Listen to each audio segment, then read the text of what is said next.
네, 오늘은 그 로마서 강의의 49번째 시간입니다. 제목은요, 참 감람나무와 돌 감람나무라는 제목으로 말씀을 드리도록 하겠습니다. 본문은 로마서 11장 16절에서 24절에 있는 말씀입니다.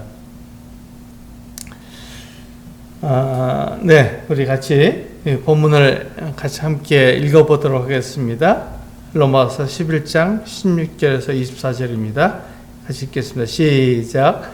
제사하는 처음 익은 곡식가루가 거룩한 즉 떡덩이도 그러하고 뿌리가 거룩한 즉 가지도 그러하니라. 또한 가지 얼마가 꺾이었는데 돌 감람나무인 내가 그들 중에 접붙임이 되어 참 감람나무 뿌리에 진액을 함께 받는 자가 되었은즉 그 가지들을 향하여 자랑하지 말라. 자랑할지라도 내가 뿌리를 보존하는 것이 아니요 뿌리가 너를 보존하는 것이니라.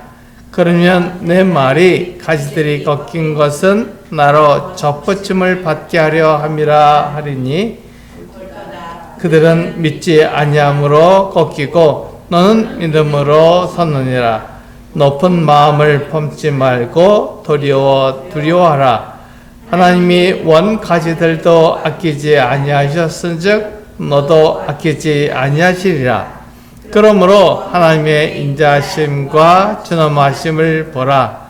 넘어지는 자들에게는 준엄하심이 있으니 너희가 만일 하나님의 인자하심에 머물러 있으면 그 인자가 너희에게 있으리라. 그렇지 않으면 너도 찢기는 바 되리라.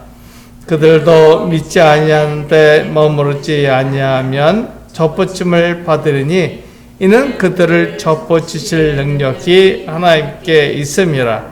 내가 원 돌 감람나무에서 찢김을 받고 번성을 거슬러 좋은 감람나무에 접붙임을 받았으니 원 가지인 이 사람들이야 얼마나 더 자기 감람나무에 접붙임을 받으랴. 네, 이 말씀에서 우리가 좀 어려워하는 것은 감람나무라는 말입니다. 감람나무가 무슨 말인지 우리는 좀 오해하기가 쉽습니다. 근데 감람나무는요, 올리브 나무예요.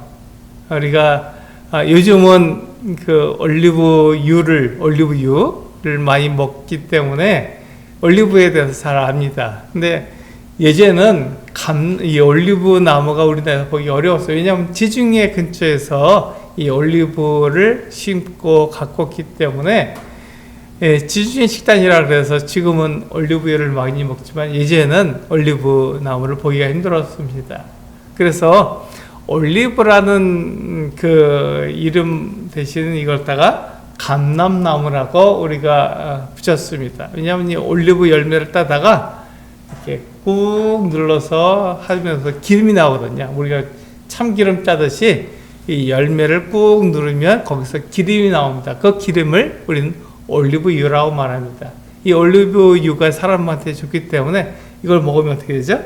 건강하게 되죠. 그래서 올리브유를 우리가 먹습니다. 이게 올리브 나무입니다.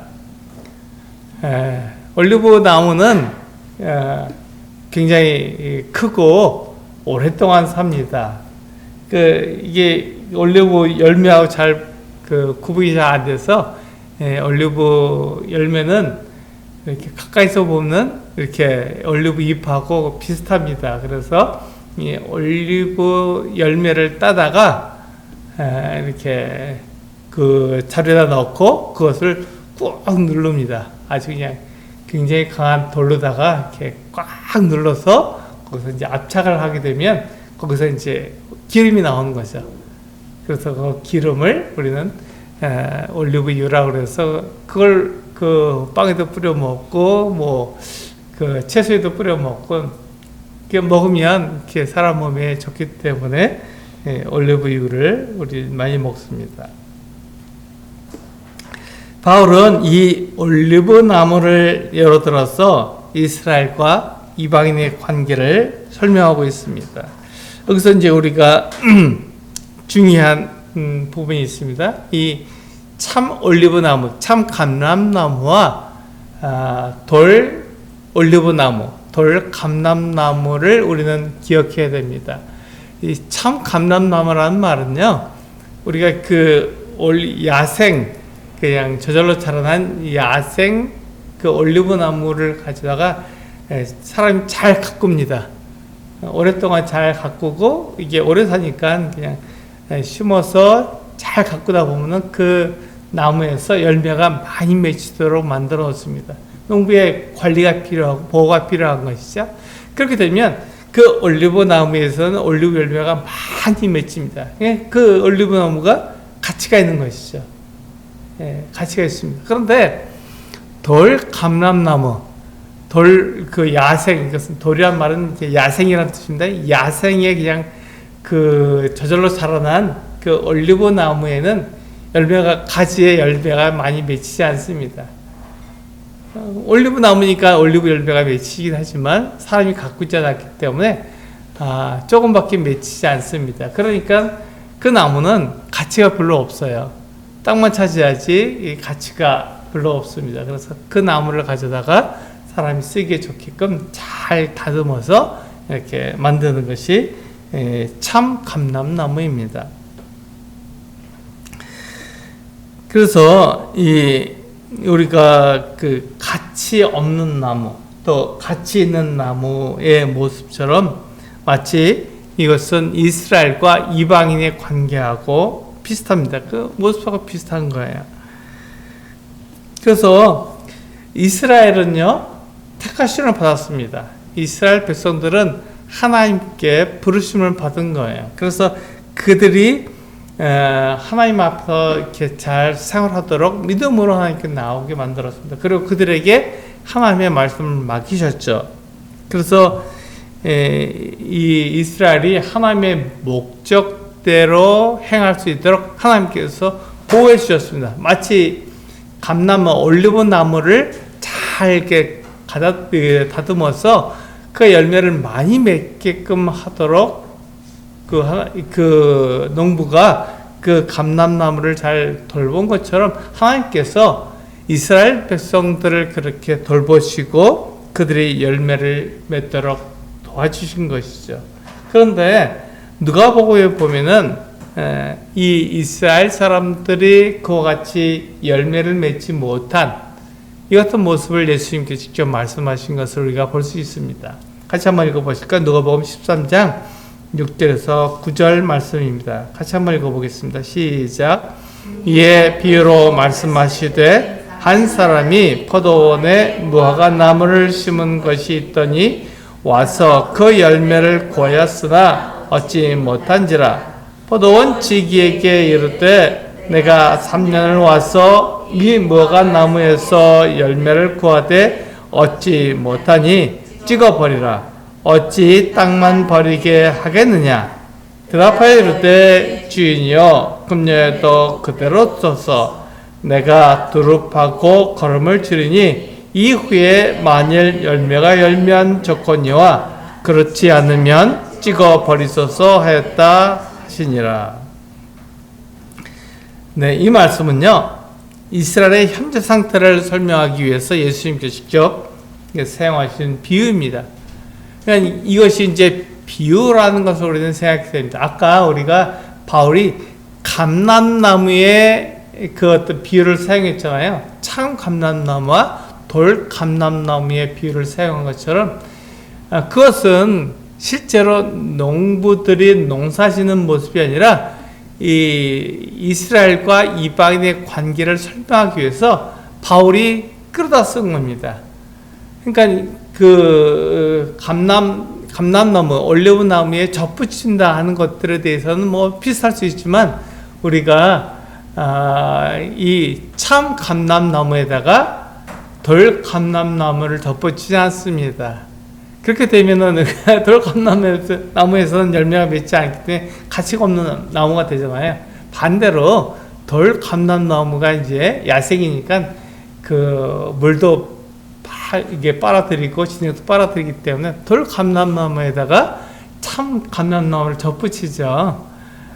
그것이 농사지만 그러나 바울이 설명하기 위해서는 그 농사의 방법을 그대로 갖고 온 게 아니라 이스라엘과 이방인의 관계를 설명하기 위해서 참 감람나무에 돌 감람나무가 접붙임을 받았다 이렇게 말한 것입니다. 마찬가지로 지금 예수님께서도 이 이스라엘의 현재 상태를 설명하기 위해서 이렇게 지금 말씀하신 거예요. 이 포도원에다가 무화과나무를 갖다 심었습니다. 그래서 3년을 기다렸어요. 그런데 3년 되면은 보통 나무를 옮겨 심은 뒤에 3년까지는 기다릴 수 있습니다. 보통 그 나무가 3년 동안 그 땅에 이렇게 적응을 하거든요. 그래서 잘 적응되면은 그 나무에서 열매가 맺힙니다. 이게 3년을 봅니다. 그래서 주인이 이 무화과 나무가 열매를 맺도록 기다린 거죠. 3년을 기다렸습니다. 그래서 열매가 맺힐 거라고 생각하고 이 주인이 무화과 나무에 가서 봤더니 어떻게 됐습니까? 무화과 나무에 열매가 안 맺은 거예요. 3년을 기다렸는데도 이 무화과 나무에서 열매가 맺지 않자 주인이 농부에게 이 무화과 나무를 베어버리라 이렇게 말한 거예요. 농부가 뭐라고 그랬습니까?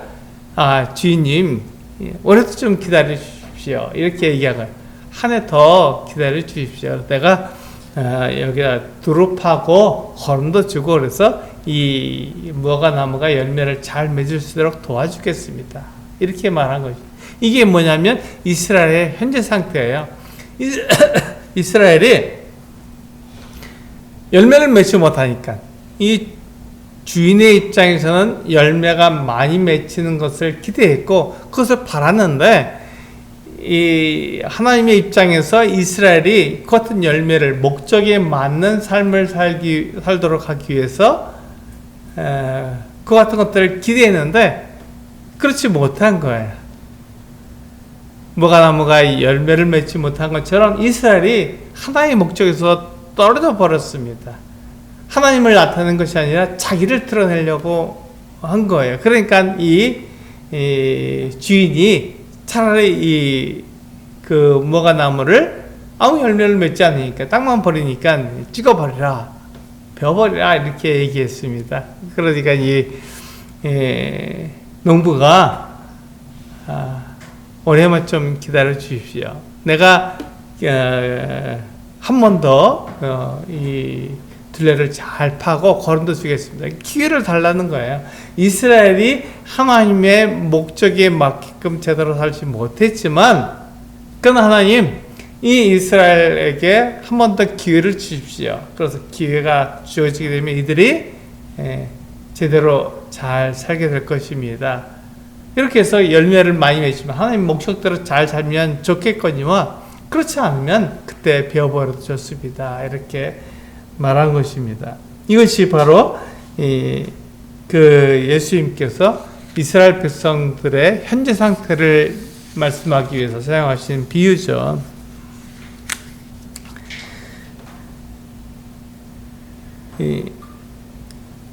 하나님께서는요, 그 이스라엘이 하나님의 뜻대로 하나님을 믿고 그 하나님을 이방인들에게 전하기를 원하셨습니다.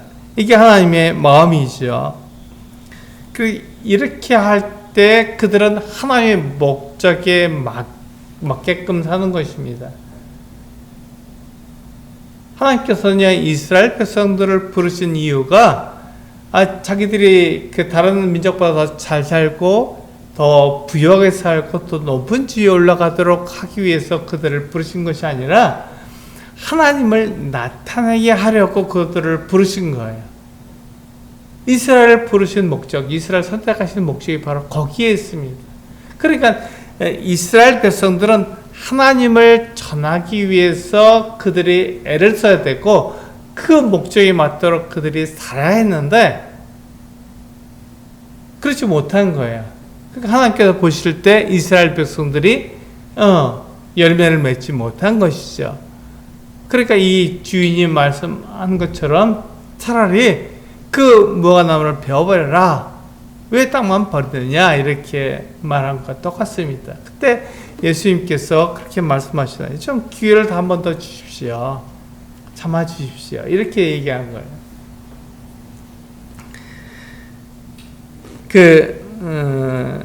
이스라엘 백성들이 하나님의 말씀을 듣고 하나님의 그 부르심을 받아서 그와 같은 삶을 살 때 그들은 하나님의 보호하심을 받았습니다. 마치 그 참 감람나무처럼 열매를 많이 맺도록 하기 위해서 하나님께서 보호하신 것이죠. 그래서 그 이스라엘 백성들을 보면요, 하나님께서 그들을 보호하시는데 그들이 가나안 땅에 들어가게끔 인도하셨잖아요. 그리고 거기에서 그들이 하나님만 바라보고 살 수 있도록 하나님께서 그들에게 말씀해 주셨습니다. 너희는 주변 나라를 보지 말고 그 나라 사람들이 하는 것처럼 우상을 섬기지 말고 하나님만 의지해라. 그러면 하나님께서 이 모든 것들을 다 주시겠다. 먹을 것도 주시고 일할 것도 주시고, 그리고 이 모든 것들을 통해서 하나님의 백성으로서 살아갈 수 있도록 그렇게 하나님께서 보호하시고 인도해 주시겠다 이렇게 말했지만 이스라엘 사람들은 그 하나님의 말씀을 믿지 못했습니다. 보이지 않으니까요. 그래서 그 가나안 땅에 들어갔을 때 나를 잘 살게끔 도와주는 게 뭐가 있나 하고 이렇게 봤을 때 그들은 그 주변 나라 사람들이 우상을 섬기는 걸 보았던 것입니다. 그래서 이스라엘이 하나님의 약속대로 가나안 땅에 정착하게 되었을 때 그들은 하나님을 믿지 못했죠. 그래서 그들을 풍성하게 만들어줄, 그들을 부유하게 만들어줄, 그들이 농사를 짓고 그 목축을 할 때 그들이 잘 되도록 도와줄 그 우상을 섬겼던 것입니다. 주변 사람들이 그렇게 하니까 그렇구나, 우리 이 땅을 잘 알고 비가 오게 하고 그리고 풀이 자라게 하는 그 어떤 우상을 섬겨야만 그들이 부유하게 되겠구나, 풍성하게 되겠구나 이렇게 생각하고는 우상도 겸하여 섬겼습니다. 하나님을 섬기면서, 왜냐하면 그들의 조상이 하나님을 섬겼기 때문에 하나님을 버릴 수는 없어요. 그러니까 하나님을 섬기면서 우상도 겸하여 같이 섬겼습니다. 그러니까 거기서 이제 문제가 생긴 거예요. 그들이 열매를 맺지 못했죠. 하나님을 나타내기 위해서 부르심을 받은 그 이스라엘 사람들이 하나님은 나타내지 못하고 자기들이 잘 살고 부유하게 되고 그리고 그렇게 농사를 잘 지을 수 있는 사람들이 되기 위해서 하나님을 떠나서 우상을 섬겼기 때문에 그들은 열매를 맺지 못했던 것입니다. 그래서 하나님께서 그 이스라엘을 바라보면서 굉장히 마음 아파하셨던 거예요. 그래서 그들이 하나님께서 말씀하신 대로 그 주변 다른 나라에 포로로 끌려가기까지 하셨어요. 하나님께서 그들에게 열매를 맺기 위해서 하나님께로 돌아오게 하기 위해서 그와 같은 일을 하셨는데도 그들은 그것을 알지 못했던 거예요. 그래서 그들이 거기에서도 하나님을 잘 섬기지 못했습니다.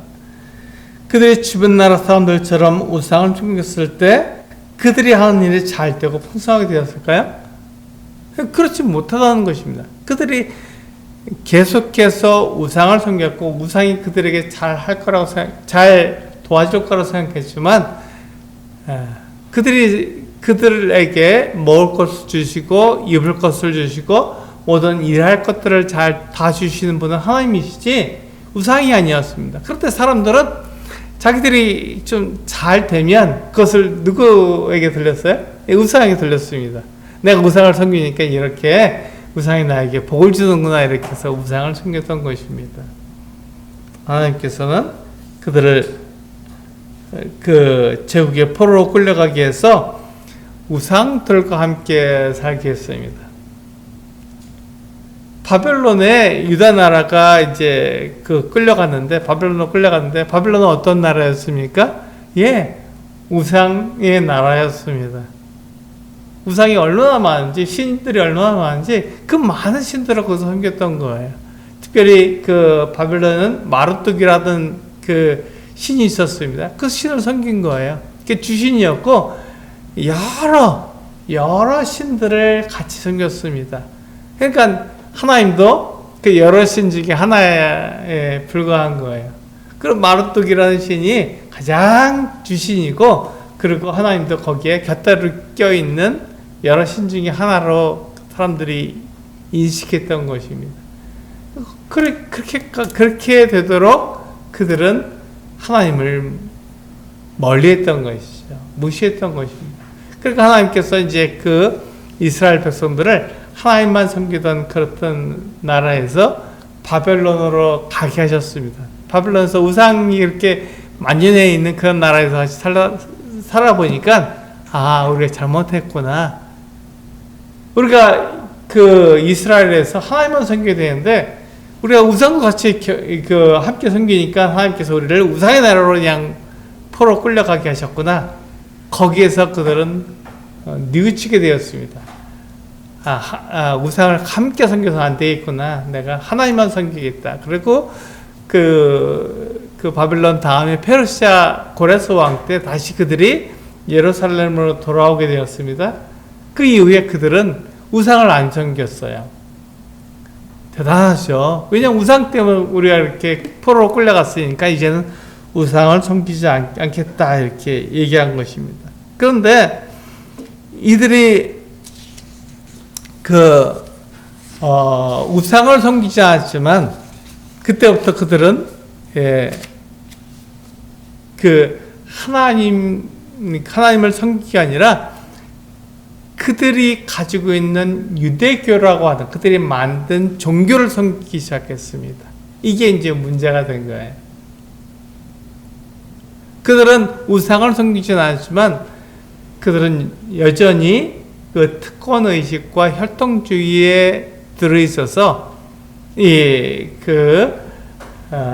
우상은 섬기지 않았지만 유대교라고 하는 그 어떤 종교를 만들고 거기에 빠져버린 것입니다. 하나님을 생각하지 않고 하나님을 섬기는 법이다 그래서 율법을 지켜서 내가 이렇게 되겠다 이런 생각을 한 거예요.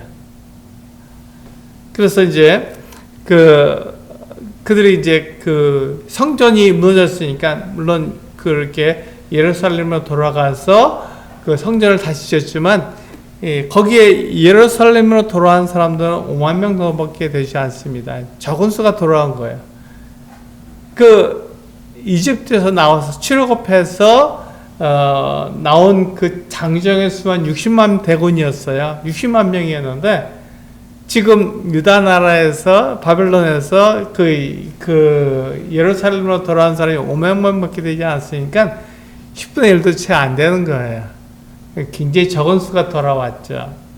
그래서 나머지들은 그 예루살렘에, 바벨론에, 그리고 또 그 여러 나라에 흩어져서 살게 되었습니다. 그것을 우리는 디아스포라라고 말합니다. 흩어진 나그네라고 하는 베드로전서에 있는 말씀하고 비슷하죠? 이렇게 흩어져 버렸습니다. 이스라엘 사람들이 여러 나라로 다 흩어져 버린 거예요.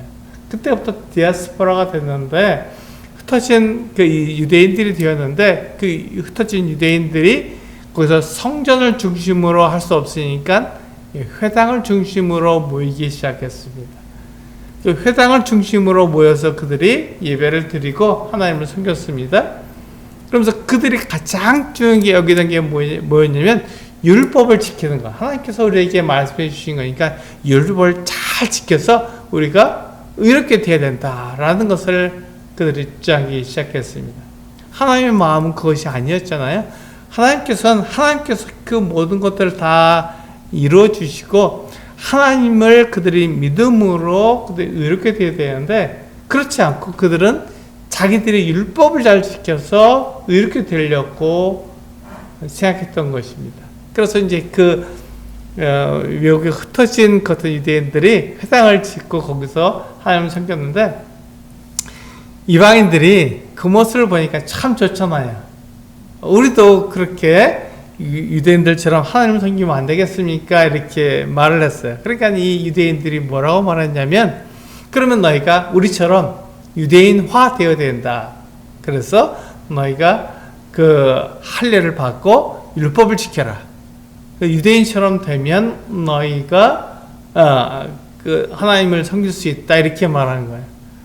그런데 그 이방인들이 그렇게 할례를 받는 사람은 많지 않았어요. 왜냐하면 그게 두려웠던 거거든요. 지금은 굉장히 위성적이고 그래서 할례를 받아도 그렇게 큰 문제가 되지 않지만 이전에는 할례를 받고 죽는 경우가 있었습니다. 그러니까 너무 괴로운 거예요. 그래서 할례를 받으면 죽을 수 있는데 하는 생각이 들으니까 이 이방인들이 할례를 받지 못했습니다. 그래서 이 유대인화 되지 못했던 거예요. 그런데 그들은 하나님을 섬기고 싶었습니다. 그러니까 회당에 와서 뒤에 앉은 거예요. 그들을 가리켜서 그 경건한 이방인이다 이렇게 부른 거예요. 그들은 유대인은 아니지만 하나님을 섬기는 이방인들이다 이렇게 말한 거죠. 유대인화 되지 않았지만 하나님을 섬기고 싶어하는 이방인들이다. 그렇게 해서 이 유대인의 모습과 이방인의 모습을 이렇게 분리시켜 놓은 그 어떤 모습을 계속 유지했던 것이죠.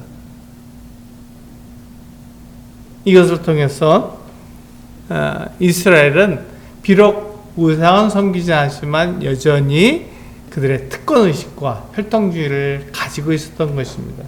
그래서 하나님께서는 그 이스라엘을 잠깐 버리신 거예요. 이게 이스라엘의 현재의 모습입니다. 하나님의 목적을 잃어버리고 하나님의 뜻대로 행하지 않으면 하나님께서 그들을 잠깐 버리시는 거예요.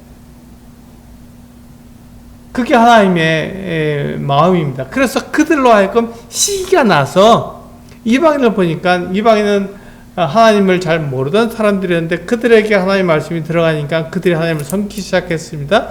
그것을 유대인들이 보니까 이게 시기가 난 거예요. 어떻게 우리가 하나님의 사랑을 입어야 되는데 저 이방인들이 하나님의 사랑을 입나? 우리가 하나님의 백성이 되어야 되는데 저 그 이방인들이 하나님의 백성이 된다고? 그래서 그들이 안 되겠다. 우리가 하나님을 올바로 섬기겠다고 돌아오게 됩니다. 그것은 미래의 일이에요. 현재까지도 유대인들은 하나님을 잘 섬기지 않습니다. 복음을 전하면 그들이 받아들이지 않는 거예요. 이것이 바로 가치 없는 돌 감람나무가 참 감람나무의 진액을 받아들여서 마치 참 감람나무처럼 되는 것입니다. 그러니까 이 올리브 나무의 열매가 맺도록 우리 그 이방인들에게도 이 같은 기회를 주신 거죠. 원래 그 같은 그 하나님의 목적으로 해서 부르심을 받은 이스라엘이 그 일을 하지 않았기 때문에 이 이방인들에게 그 기회가 주어진 거예요. 그래서 이 돌 감람나무, 돌 올리브 나무가 참 올리브 나무에게 접종을 받아서 이 참 올리브 나무처럼 생활하게 된 것이죠. 그런데 여기서 우리가 보게 되면요, 이 세상과 하나님의 교회가 얼마나 다른지 여기서 분명히 알 수 있습니다. 그러니까 이 이방인들이요, 그 유대인과 하나가 되지 않습니까? 이것을 교회라고 말합니다. 이방인과 교회가 하나가 되는 것을 우리는 교회라고 말합니다. 구약 성경에는 그 이방인 나오지 않았어요. 그 이스라엘만 하나님의 사랑을 받는 것으로 나와 있습니다. 그러니까 잘 보이지 않는 비밀이었죠. 그런데 그 시작에 와서 이스라엘이 잠깐 버림을 받고 그리고 그 자리에 이방인이 들어오게 됨으로써 유대인과 이방인이 하나가 되는 그와 같은 교회가 만들어진 것입니다. 그 교회를 통해서 이제 하나님께서 그 일을 하셨는데 이 세상은 하나님의 일을 방해합니다. 하나님께서 하신 일을 막는 것이죠. 어떻게 막았냐면 처음에는 이 기독교, 예수 믿는 사람들을 어떻게 했죠? 불법이라고 말했습니다. 그래서 잘못된 거야. 믿지 마라. 이렇게 말한 것이죠. 그래서 초대교회 때는요, 이 예수를 믿는 것이 굉장히 불법이었습니다. 그래서 예수를 믿으면 다 죽임을 당하는 그 어떤 일들이 일어나게 된 거예요. 그런데 예수 믿는 사람들이 어떻습니까? 그렇게 그런 박해가 있어도 예수님을 믿는 것이 분명하고 하나님의 아들이신 것이 분명하니까 그 사람들이 어떤 박해가 와도 예수를 믿었습니다. 그러니까 그 믿음이 계속해서 이어져 내려온 거예요. 그러니까 세상이 어떻게 했습니까?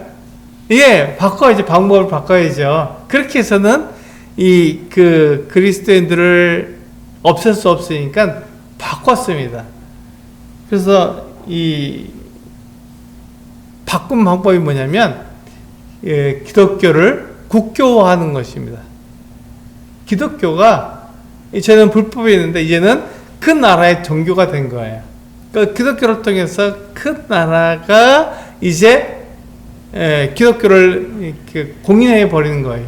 그래서 예수를 믿지 않으면 다 잘못이 불법이 되는 거예요.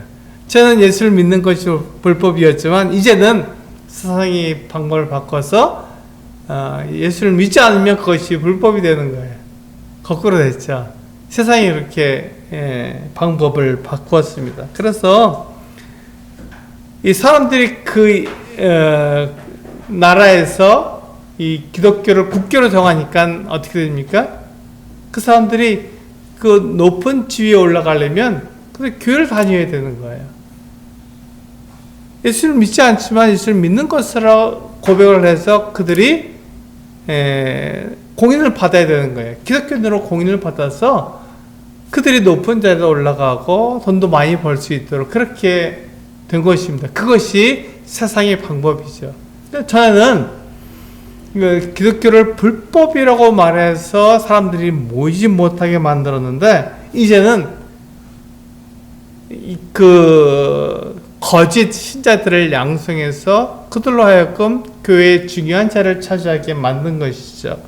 그래서 교회가 불법일 때는 사람들이 모일 수 없게 만들었고, 교회가 국교일 때는 거짓 신자들이 교회의 중요한 자리를 차지하게 된 것입니다.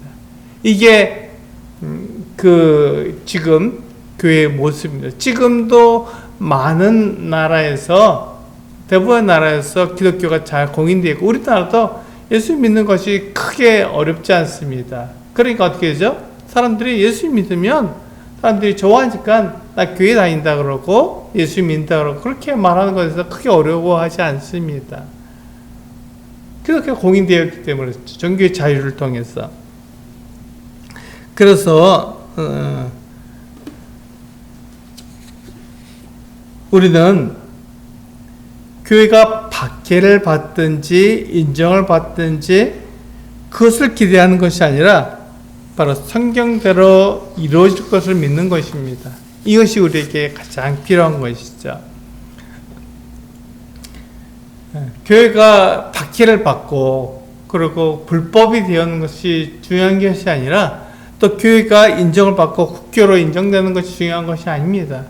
많은 경우에 지금도 이렇게 공산주의, 사회주의 나라에 가면 기독교 불법입니다. 그 나라 사람들이 언론 이 정치제가 바뀌어서 기독교가 공인됐으면 좋겠다 이렇게 말하는 사람도 있습니다. 그렇지 않습니다. 우리 그리스도인들은요, 박해를 받든지, 박해를 받으면 거기에서 기독교인들이 어떻게 합니까? 믿음이 분명해지죠. 그래서 그 믿음을 다음 세도 이어갑니다. 우리가 국교로 인정되었을 때 거짓 신자가 교회의 중요한 자리를 차지하도록 만들지 않습니다. 그게 교회의 참 모습인 거예요. 그래서 말로만 내가 예수를 믿는다고 말하지 않고 정말로 그가 예수를 믿는 것인지를 우리가 나타내도록 그렇게 계속해서 요구하고 있습니다. 그것처럼 우리는 교회가 박해를 받든지 인정을 받든지 그것이 중요한 것이 아니라 우리가 성경대로 하고 있느냐가 중요한 것입니다. 성경에서 무엇을 말씀하고 있느냐가 중요한 것이죠. 그래서 교회는 하나님의 부르심을 받았기 때문에 그 하나님의 부르심을 받은 그 목적대로 하나님을 믿고 예수 그리스도께서 하나님의 아들이심을 믿는 것을 나만 가지고 있는 것이 아니라 부르심을 받았으니까 그것을 선포하는, 다른 사람에게도 전하는 그 같은 자들이 되는 것입니다. 그래서 우리는 전도라고도 말하고 그것이 하나님께서 우리를 부르시는 목적이라고도 말합니다. 그래서 우리는 이 하나님 말씀이신 성경을 읽고 순종하는 거예요. 그 말씀을 따라가는 거예요. 그것을 통해서 하나님을 사람들한테 전할 수 있기 때문에 그렇게 하는 것입니다. 만일 교회가 하나님의 목적대로 살지 않으면 교회도 꺾일 것입니다. 이스라엘이 목적대로 살지 않기 때문에 꺾인 것처럼 교회도 하나님의 그 목적대로 살지 않으면 꺾일 것입니다. 이것을 우리는 기억해야 됩니다. 그래서 우리는 박해를 받는 것이나 그 인정받는 것이나 그것이 중요한 것이 아니라 하나님께서 우리들에게 어떻게 말씀하셨나, 하나님의 말씀이 무엇을 말씀하고 있느냐가 더 중요한 것이죠. 그것을 우리는 따라가는 사람들이 되어야 한다는 것입니다. 그래서 교회는 하나님께서 우리들에게 말씀해 주신 그 목적대로 하나님을 믿고 하나님의 아들 예수 그리스도를 믿음으로 그것을 내가 하나님께 그것을 통해서 하나님께 나아갈 뿐만 아니라 그것을 다른 사람에게도 전하는 선포하는 자가 되는 것이 이 교회가 부르심을 받은 목적이 되는 것입니다. 우리 에베소 2장 8절과 9절 말씀을 같이 한번 읽어보시겠습니다. 그래서 분명히 그렇게 말씀하고 있어요. 같이 읽어보시겠습니다. 시작. 너희는 그 은혜에 의하여 믿음으로 말미암아 구원을 받았으니 이것은 너희에게서 난 것이 아니요 하나님의 선물이라. 행위에서 난 것이 아니니 이는 누구든지 자랑하지 못하게 함이라. 그렇습니다. 여기서 보시면 하나님께서 우리 그 교회를 부르신 것은 그냥 내가 그 의롭게 행하기 때문에 율법을 잘 지키기 때문에 나를 부르신 것이 아니라 믿음으로 말미암아 구원을 받았다. 너희가 한 것이 아니다. 그러니까 자랑하지 못한다. 이렇게 말씀을 하신 것입니다. 우리가 로마서의 배경을 아는 것처럼 유대인도 자기들이 그 특권을 가졌고 혈통적으로 유대인이라는 것을 자랑했습니다. 이방인들은 뭐죠? 하나님의 사랑이 그들에게 주어졌기 때문에 그것을 자랑한 거예요. 그래서 유대인도 자랑하지 못하고 이방인도 자랑하지 못한다 이렇게 말씀하신 것이죠. 오직 하나님의 은혜를 우리가 나타내야 된다 이렇게 말씀하신 것입니다. 우리가 정리하겠습니다. 하나님은 우리가 구원받았다는 것을 자랑하는 것이 아니라 하나님의 목적대로 살게 되기를 원하십니다. 이것이 하나님께서 우리들에게 말씀하시는 것입니다. 우리가 해야 될 일이죠. 교회는 하나님께서 부르신 그 같은 사람들입니다. 구원을 하나님께서 그들을 심판에 이르지 않고 구원하실 것을 우리가 믿는 확신하는 사람들입니다. 그럼 그것을 가지고 나는 이제 구원받았어 라는 것을 자랑하도록 우리를 그렇게 부르신 것입니다. 그래 부르셨습니까? 그렇지 않습니다. 교회는 자기가 구원받은 것을 자랑하는 것 같은 공동체가 아니라 교회는 하나님의 은혜로 나와 같은 자를 부르셨다는 것을 고백하는, 믿음으로 나를 받아주셨다는 것을 고백하는 그와 같은 공동체입니다. 그러므로 교회는 나를 자랑하는 것이 아니라 나를 받아주시고 나에게 은혜를 베푸신 그 하나님을 자랑하는 것이죠. 그렇게 하기 위해서 우리를 부르신 것입니다. 그것이 바로 이 교회고 그것이 바로 우리 그리스도인들을 선포하는 자가 되도록 부르신 하나님의 목적이라는 것입니다. 그 목적대로 우리가 살아갈 때 하나님께서 우리를 부르실 것입니다. 우리를 받아주시고 우리에게 역사하시고 우리를 보호하시고 우리를 인도하실 것입니다. 만약에 그렇지 않으면